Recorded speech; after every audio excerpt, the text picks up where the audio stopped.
اللہ تعالیٰ کا ارشاد ہوگا، اے آدم باس النار، جہنمی لشکر کو نکالیے۔ حضرت آدم علیہ السلام پوچھیں گے باس النار کیا چیز ہے؟ اللہ تعالیٰ فرمائیں گے ہر 1000 میں سے 999 دوزخ میں اور ایک جنت میں جائے گا۔ پھر حضور اکرم صلی اللہ علیہ وسلم نے فرمایا، یہی وقت ہوگا جب بچے بوڑھے ہو جائیں گے اور حاملہ عورتوں کا حمل ساقط ہو جائے گا۔ تم یہ سمجھو گے کہ لوگ نشے میں بدمست ہیں، حالانکہ وہ نشہ میں نہ ہوں گے، بلکہ اللہ تعالیٰ کا عذاب بہت سخت ہے۔ یہ بات صحابہ کرام رضی اللہ عنہم اجمعین پر بہت گراں بار ہوئی۔ انہوں نے عرض کیا، یا رسول اللہ، ہم میں سے وہ کون ایک شخص ہوگا جو جنت میں جائے گا؟ اس پر آپ صلی اللہ علیہ وسلم نے فرمایا کہ میں تم کو بشارت دیتا ہوں کہ وہ 999 ماجوج میں سے ہوں گے اور وہ ایک جنتی تم میں سے ہوگا۔ علماء کرام کا کہنا ہے کہ اس کام کے لیے حضرت آدم علیہ السلام کو طلب کرنے کی وجہ یہ ہے کہ وہ سب انسانوں کے باپ ہیں، اور ابو داؤد کو چھوڑ دیگر بہت سے محدثین نے حضرت زینب بنت جحش کی یہ روایت نقل کی ہے کہ وہ فرماتی ہیں کہ ایک روز حضور اکرم صلی اللہ علیہ وسلم تشریف لائے اور آپ صلی اللہ علیہ وسلم پر گھبراہٹ کا عالم طاری تھا، چہرہ مبارک سرخ ہو رہا تھا اور زبان پر یہ الفاظ جاری تھے، لا الہ الا اللہ، ہلاکت ہے عرب کے اس شہر سے جو قریب آ چکا ہے۔ یاجوج و ماجوج کی دیوار کا کھلنا اس طرح قریب آ چکا ہے، اور آپ صلی اللہ علیہ وسلم نے انگوٹھے اور شہادت کی انگلی ملا کر اشارہ کیا۔ حضرت زینب رضی اللہ تعالی عنہا فرماتی ہیں، میں نے عرض کیا، یا رسول اللہ، ہم میں سے صالحین نیک لوگ موجود ہوں گے جب بھی ہم ہلاک ہو جائیں گے؟ آپ صلی اللہ علیہ وسلم نے فرمایا، ہاں، جب خبث کی کثرت ہو جائے گا۔ اس حدیث شریف میں لفظ ویل آیا ہے جس کا ترجمہ ہلاکت سے کیا گیا ہے۔ مؤلف فرماتے ہیں کہ ویل جہنم کی ایک وادی کا نام بھی ہے جس کی تہہ تک پہنچنے کے لیے جہنمی کو 40 برس لگ جائیں گے۔ لہذا اس حدیث شریف کا خلاصہ یہ ہوا کہ جب معصیت، فسق و فجور کثرت سے ہو جائے گی تو اس کا نتیجہ عام ہلاکت کی صورت میں ظاہر ہوگا، اور بروں کے ساتھ نیک اور بھلے لوگ بھی ہلاک ہو جائیں گے۔ سد سکندری، وہ کہتے ہیں کہ میں حضرت ابوبکر رضی اللہ عنہ کے پاس بیٹھا ہوا تھا کہ ایک صاحب آئے اور آپ کو سلام کیا اور کہنے لگے، کیا آپ نے مجھ کو نہیں پہچانا؟ حضرت ابوبکر رضی اللہ عنہ نے پوچھا، آپ کون ہیں؟ انہوں نے جواب دیا کہ آپ اس شخص سے واقف ہیں جو حضور اکرم صلی اللہ علیہ وسلم کی خدمت میں حاضر ہوا تھا۔ پھر آپ صلی اللہ علیہ وسلم کو بتلایا تھا کہ میں نے سد سکندری دیکھی ہے۔ حضرت ابوبکر رضی اللہ تعالی عنہ یہ سن کر بولے، اچھا تو وہ آپ ہی ہیں؟ انہوں نے کہا کہ جی ہاں، میں وہی ہوں۔ حضرت ابوبکر رضی اللہ تعالی عنہ نے کہا کہ آپ تشریف رکھیں اور ہمیں بھی اس دیوار کا حال سنا دیں۔ چنانچہ ان کا بیان یہ تھا، میں اپنے سفر کے دوران ایک ایسی جگہ پہنچ گیا جہاں کے لوگوں کا کاروبار صرف لوہاری تھا۔ میں ایک گھر مہمان ہوا اور دیوار کی طرف پاؤں کر کے لیٹ گیا۔ جب غروب آفتاب کا وقت آیا تو مجھے ایسی آواز سنائی دینے لگی جو اس سے پہلے میں نے کبھی نہیں سنی تھی، اور مجھے اس آواز سے خوف و دہشت معلوم ہونے لگی۔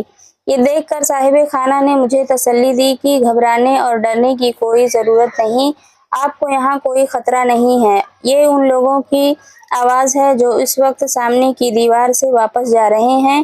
اگر آپ کو تکلیف نہ ہو تو آپ اس دیوار کو دیکھ سکتے ہیں۔ میں نے کہا، میں اسے ضرور دیکھوں گا۔ چنانچہ میں نے جا کر اس دیوار کو دیکھا۔ اس میں لگی ہوئی لوہے کی اینٹیں ایسی لگ رہی تھیں گویا وہ چٹانیں ہیں، اور ان کے درمیان ٹھوکی گئی کیلیں کڑیوں کی طرح معلوم ہو رہی تھی۔ وہ دیوار دور سے دیکھنے میں ایسی محسوس ہوتی تھی گویا وہ برد یمانی یعنی یمنی چادر ہے جس پر بیل بوٹے سجے ہوئے ہیں۔ جب میں سفر سے واپس اپنے وطن پہنچا تو میں حضور اکرم صلی اللہ علیہ وسلم کی خدمت میں حاضر ہوا اور آپ کو اس واقعہ کی اطلاع دی۔ آپ صلی اللہ علیہ وسلم نے مجھ سے اس کی کیفیت دریافت فرمائی، چنانچہ میں نے اس کا پورا حال بیان کر دیا۔ آپ صلی اللہ علیہ وسلم نے اس پر فرمایا کہ جو شخص سد سکندری دیکھنے والے کو دیکھنا چاہتا ہو تو وہ اس شخص کو دیکھ لے۔ حضرت ابوبکر رضی اللہ تعالی عنہ نے یہ سن کر فرمایا کہ آپ نے بالکل صحیح فرمایا۔ کہتے ہیں کہ حضرت ذوالقرنین جب اپنی سلطنت کا دورہ کرتے ہوئے ایک ایسی جگہ پہنچے جس کے دونوں طرف پہاڑ تھے، بیچ میں وادی تھی۔ وہاں کے بسنے والوں کی گفتگو ان کی سمجھ میں نہ آئی۔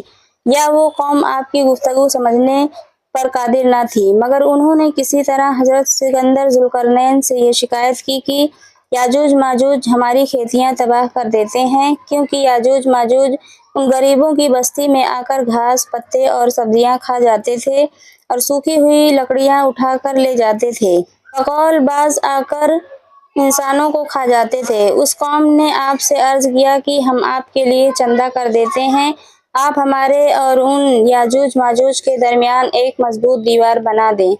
حضرت سکندر ذوالقرنین نے کہا کہ تم کو تمہاری دولت مبارک ہو، تم صرف کام کرانے میں میرا تعاون کرو، ساز و سامان ہمارے پاس کافی موجود ہے، خدا نے مجھے بہت کچھ دے رکھا ہے۔ اس کے بعد حضرت سکندر نے جا کر دونوں پہاڑوں کے درمیان کے فاصلہ کا اندازہ لگایا تو فاصلہ 100 فرسخ کے برابر تھا۔ چنانچہ بنیادیں کھودنے کا حکم دیا اور اتنی گہری بنیادیں کھدوائیں کہ پانی نکلنے لگا، اور یہ بنیادیں چوڑائی میں 50 فرسخ تک کھودی گئیں، اور اس بنیاد کا بھراؤ بڑی بڑی چٹانوں سے کیا گیا اور اس کا گارا پگھلے ہوئے تانبے کو بنایا گیا۔ وہ دیوار ایسی تیار ہو گئی گویا زمین کے اندر سے نکلا ہوا پہاڑ ہو۔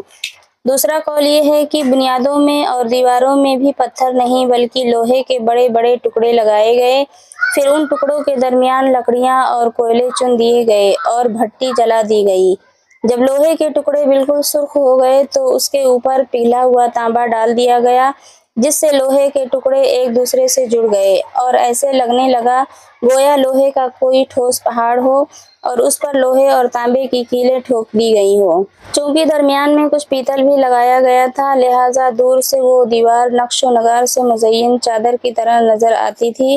اس کے بعد وہ یاجوج ماجوج اس دیوار کے چکنی ہونے کی وجہ سے نہ تو اس پر چڑھ سکتے ہیں اور نہ ہی اس میں وہ سوراخ کر سکتے تھے، کیونکہ وہ بہت مضبوط ہے۔ ایک طرف سے دیوار اور دوسری طرف سے سمندر کے درمیان ان کو قید کر دیا گیا ہے اور وہ اب تک اسی جگہ قید ہیں۔